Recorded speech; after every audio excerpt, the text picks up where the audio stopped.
പശ്ചിമേഷ്യയെ പുകക്കൂമ്പാരമാക്കിയ അമേരിക്കയുടെ തള്ള് ട്രംപിൻ്റെ തള്ള് അല്പം കൂടിപ്പോയോ എന്നൊരു സംശയം. ഇറാനിൽ എടുത്ത് പ്രയോഗിക്കാൻ വച്ചിരുന്ന അമേരിക്കയുടെ ആയുധ ശേഖരം മിസൈലുകളൊക്കെ അതിവേഗം കാലിയാകുന്നു എന്നാണ് ഇപ്പോഴത്തെ റിപ്പോർട്ട്.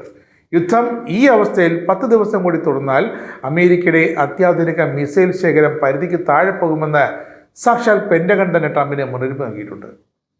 ഇറാനെതിരായ യുദ്ധം ദീർഘവീക്ഷണമില്ലാതെ തുടരുന്നതിൽ പെൻറ്റഗണും ട്രംപും തമ്മിൽ കനത്ത അടിയാണ് ഇപ്പോൾ ഓവൽ ഓഫീസിൽ നിന്നാണ് അടുത്ത റിപ്പോർട്ട്.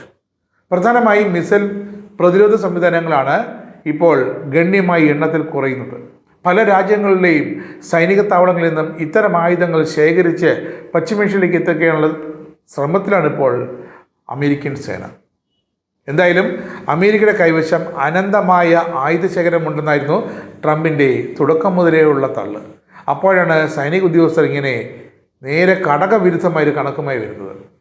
ട്രംപുമായി ഇക്കാര്യത്തിൽ ചർച്ച നടത്തിയെന്നാണ് ഇപ്പോഴത്തെ റിപ്പോർട്ട്. ഇറാൻ US സംഘർഷം 5ാം ദിനവും രൂക്ഷമായി തുടരുന്നതിനിടെയാണ് US സൈനിക കരുത്തിനെക്കുറിച്ചുള്ള ആശങ്കകൾ ഇപ്പോൾ വ്യാപകമായി അമേരിക്കയിൽ തന്നെ ഉയരുന്നത്.